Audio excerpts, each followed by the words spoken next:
दास्तान ईमान फरोशों की, सलाहुद्दीन अयूबी के दौर की हकीकी ईमान अफरोज मारका आराइयाँ, सीजन 1 एपिसोड 16।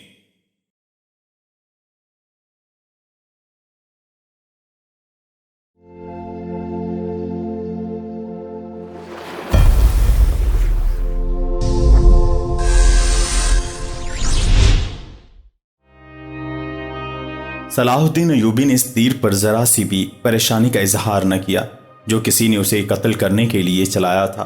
अपने रफीक सालारों को अपने खेमे में बिठाए हुए वो बता रहा था कि जासूस और शब खून मारने वाले दस्ते किस कदर नुकसान करते हैं। वो कह रहा था, मैं अली बिन सुफियान को एक हदायत दे चुका हूं, लेकिन इस पर अमल दरामद नहीं हो सका क्योंकि फौरन ही मुझे इस हमले की खबर मिली और अमल दरामद धरा रह गया। तुम सब फौरी तौर पर यूं करो कि अपने सिपाहियों और इनके अहदेदारों में से ऐसे अफराद मुंतखब करो जो दिमागी और जिस्मानी लिहाज से मजबूत और सेहतमंद हों, बारीक बीन, दूर अंदेश, कुव्वत फैसला रखने वाले जांबाज किस्म के आदमी चुनो। मैंने अली को ऐसे आदमियों की जो सफात बताई थी वो सब सुन लो। उनमें ऊंट की माने ज्यादा से ज्यादा दिन भूख और प्यास बर्दाश्त करने की कुव्वत हो, चीते की तरह झपटना जानते हो, औकाब की तरह उनकी नजरें तेज हों, खरगोश और हिरन की तरह दौड़ सकते हों, मुसल्ला दुश्मन से हथियार के बगैर भी लड़ सकें। इनमें शराब और किसी दूसरी नशा आवर चीज की आदत ना हो, किसी लालच में ना आए। औरत कितनी ही हसीन मिल जाए और जर्दो जवाहरात के अंबार इनके कदमों में लगा दिए जाएं, वो नजर अपने फर्ज पर रखें। अपने दोस्तों और इनके कमानदारों को खास तौर पर जहन नशीन करा दें कि ईसाई बड़ी ही खूबसूरत और जवान लड़कियों को जासूसी के लिए और फौजों में बेअतमीनानी फैलाने के लिए और अस्करियों को जज्बे के लिहाज से बेकार करने के लिए इस्तेमाल कर रहे हैं। मैंने मुसलमानों में यह कमजोरी देखी है कि औरत के आगे हथियार टाल देते हैं। मैं मुसलमान औरत को इस मकासद के लिए दुश्मन के इलाके में कभी नहीं भेजूंगा। हम इसमतों के मुहाफिज हैं, इसमत को हथियार नहीं बनाएंगे। अली बिन सुफियान ने चंद एक लड़कियां रखी हुई हैं, लेकिन वो मुसलमान नहीं और वो ईसाई भी नहीं, मगर मैं औरत का कायल नहीं। मुहाफिज दस्ते का कमांडर खैमे में आया और इत्तला दी कि मुहाफिज कुछ लड़कियां और आदमियों को साथ लाए हैं। सुल्तान अयूबी बाहर निकला, इसके तीनों सालार भी साथ थे। बाहर 5 आदमी खड़े थे जिनके लंबे चुहे दस्तारें और डेल डोल बता रही थी कि ताजर हैं और सफर में हैं। इनके साथ 7 लड़कियां थीं, 7 जवान थीं और एक से एक बढ़कर खूबसूरत। इन मुहाफिजों में से एक ने जो सुल्तान पर तीर चलाने वाले की तलाश में गए थे बताया कि इन्होंने तमाम इलाका छान मारा, इन्हें कोई आदमी नजर नहीं आया। दूर पीछे गए तो ये लोग 3 ऊंटों के साथ डेरा डाले हुए थे। क्या इनकी तलाशी की है? एक सालार ने पूछा। की है, मुहाफिज ने जवाब दिया। ये कहते हैं कि ताजर हैं, इनका सारा सामान खुलवा कर देखा है, जामा तलाशी भी ली है। इनके पास इन खंजरों के सिवा और कोई हथियार नहीं। इसने 5 खंजर सुल्तान अयूबी के कदमों में रख दिए। हम मराकश के ताजर हैं। एक ताजर ने कहा, सिकंदरिया तक जाएंगे। 2 रोज गुजरे, हमारा कयाम यहाँ से 10 कोस पीछे था। परसों शाम ये लड़कियां हमारे पास आईं, इनके कपड़े भीगे हुए थे। इन्होंने बताया कि सिसली के रहने वाली हैं। इन्हें ईसाई फौज का एक कमानदार घरों से पकड़कर साथ ले आया और एक बहरी जहाज में जा सवार किया। इनके माँ बाप गरीब हैं। ये कहती हैं कि बेशुमार जहाज और कश्तियां चल पड़ी। लड़कियों वाले जहाज में चंद और कमानदार किस्म के आदमी थे और उनकी फौज भी थी। वो सब इन लड़कियों के साथ शराब पीकर ऐशो इशरत करते रहे। इस साहल के करीब आए तो जहाज़ों पर आग के गोले गिरने लगे। तमाम लोग जहाज़ों से समंदर में कूदने लगे। इन लड़कियों को इन्होंने एक कश्ती में बिठाकर जहाज से समंदर में उतार दिया। ये बताती हैं कि इन्हें कश्ती चलाने नहीं आती थी। कश्ती समंदर में डोलती और पटकती रही। फिर एक रोज खुद ही साहल से आ लगी। हमारा कयाम साहल के साथ था। ये हमारे पास आ गईं। बहुत ही बुरी हालत में थीं। हमने इन्हें पनाह में ले लिया। इन्हें हम दुत्कार तो नहीं सकते थे।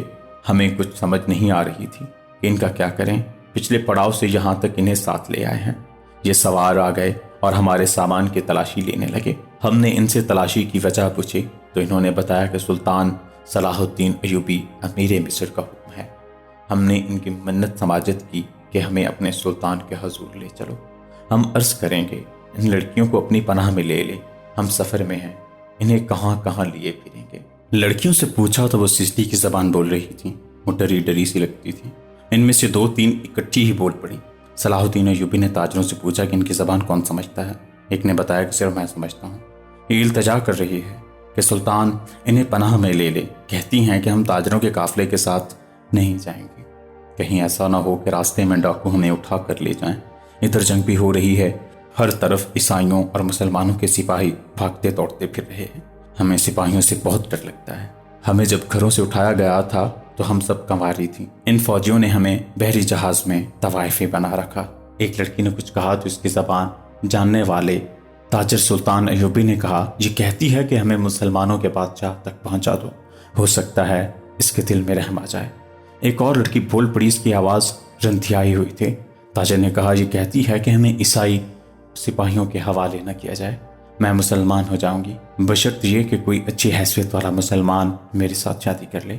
2-3 لڑکیاں پیچھے کھڑی منہ چھپانے کی کوشش کر رہی تھیں، ان کے چہروں پر گھبراہٹ تھی، بات کرتے شرماتی یا ڈرتی تھی۔ صلاح الدین ایوبی نے تاجر سے کہا، انہیں کہو کہ یہ عیسائیوں کے پاس نہیں جانا چاہتی، ہم انہیں اسلام قبول کرنے پر مجبور نہیں کر سکتے۔ یہ لڑکی جو کہہ رہی ہے کہ مسلمان ہو جائے گی بشرط یہ کوئی مسلمان اس کے ساتھ شادی کر لے، اسے کہو میں اس کی پیشکش قبول نہیں کر سکتا۔ یہ خوف اور مجبوری کے عالم میں اسلام قبول کرنا چاہتی ہے، انہیں بتاؤ کہ انہیں مجھ پر اعتماد ہے تو میں انہیں اسلام کی بیٹیوں کی طرح پناہ میں لیتا ہوں۔ اپنے دارالحکومت میں جا کر یہ انتظام کر دوں گا کہ انہیں عیسائی راہبوں یا کسی پادری کے پاس بھجوا دوں گا۔ پادری یروشلم میں ہوں گے۔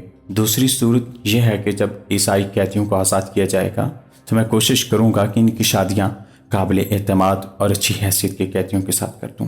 انہیں یہ بھی بتا دو کہ کسی مسلمان کو ان سے ملنے کی اجازت نہیں ہوگی اور نہ انہیں اجازت ہوگی کہ کسی مسلمان سے ملیں۔ ان کی ضروریات اور عزت کا خیال رکھا جائے گا۔ تاجر نے لڑکیوں کو ان کی زبان میں سلطان ایوبی کی ساری باتیں بتائیں تو ان کے چہروں پر رونق آ گئی، وہ ان شرائط پر رضامند ہو گئیں۔ تاجر شکریہ ادا کر کے چلے گئے۔ صلاح الدین ایوبی نے لڑکیوں کے لیے الگ خیمہ لگانے اور خیمے کے باہر ہر وقت ایک سنتری موجود رہنے کا حکم دیا۔ وہ خیمے کی جگہ بتانے ہی لگا تھا کہ 6 صلیبی سلطان ایوبی کے سامنے لائے گئے۔ وہ بہت ہی بری حالت میں تھے، ان کے کپڑے بھیگے ہوئے تھے، کپڑوں پر خون بھی تھا، ریت بھی، ان کے چہرے لاشوں کے مانند تھے۔ ان کے متعلق بتایا گیا کہ 1.5-2 میل دور ساحل پر بے سود پڑے تھے۔ وہ ٹوٹی ہوئی کشتی پر تیر رہے تھے۔ ایک دن کشتی پانی بھر جانے سے ڈوب گئی۔ یہ سب تیر کر ساحل تک پہنچے۔ کشتی میں 22 آدمی سوار ہوئے تھے، صرف یہ 6 زندہ بچے۔ ان سے چلا نہیں جاتا تھا۔ یہ صلیبی لشکر کے سپاہی تھے، وہ سب دھڑام سے بیٹھ گئے۔ ان میں سے ایک چہرے مہرے سے لگتا تھا کہ معمولی سپاہی نہیں ہے، وہ کراہ رہا تھا۔ اس کے کپڑوں پر خون کا ایک دھبا بھی نہ تھا، مگر زخمیوں سے زیادہ تکلیف میں معلوم ہوتا تھا۔ اس نے 7 لڑکیوں کو غور سے دیکھا اور پھر کراہنے لگا۔ یہ صلاح الدین ایوبی کا حکم تھا کہ ہر ایک قیدی اسے دکھایا جائے۔ چونکہ قیدی ابھی تک سمندر سے بچ کر نکل رہے تھے، اس لیے ہر ایک قیدی سلطان ایوبی کے سامنے لایا جاتا تھا۔ اس نے ان قیدیوں کو بھی دیکھا، کسی سے کوئی بات نہ کی، البتہ اس قیدی کو جو سب سے زیادہ کرا رہا تھا اور جس کے جسم پر کوئی زخم نہ تھا، سلطان نے غور سے دیکھا اور آہستہ سے اپنے سالاروں سے کہا، علی بن سفیان ابھی تک نہیں آیا۔ ان تمام قیدیوں سے جو اب تک ہمارے پاس آ چکے ہیں بہت کچھ پوچھنا ہے، ان سے معلومات لینی ہے۔ اس نے اس قیدی کی طرف دیکھ کر کہا، یہ آدمی کماندار معلوم ہوتا ہے، اسے نظر میں رکھنا، اور جب علی بن سفیان آئے تو اسے کہنا کہ اس سے تفصیلی پوچھ گچھ کرے۔ معلوم ہوتا ہے کہ اسے اندر کی چوٹیں آئی ہیں، شاید پسلیاں ٹوٹی ہوں۔ انہیں فوراً زخمی قیدیوں کے خیموں میں پہنچا دو، انہیں کھلاؤ پلاؤ اور ان کی مرہم پٹی کرو۔ قیدیوں کو اس طرف لے جایا گیا جس طرف زخمی قیدیوں کے خیمے تھے۔ لڑکیاں انہیں جاتا دیکھتی رہیں، پھر ان لڑکیوں کو بھی لے گئے۔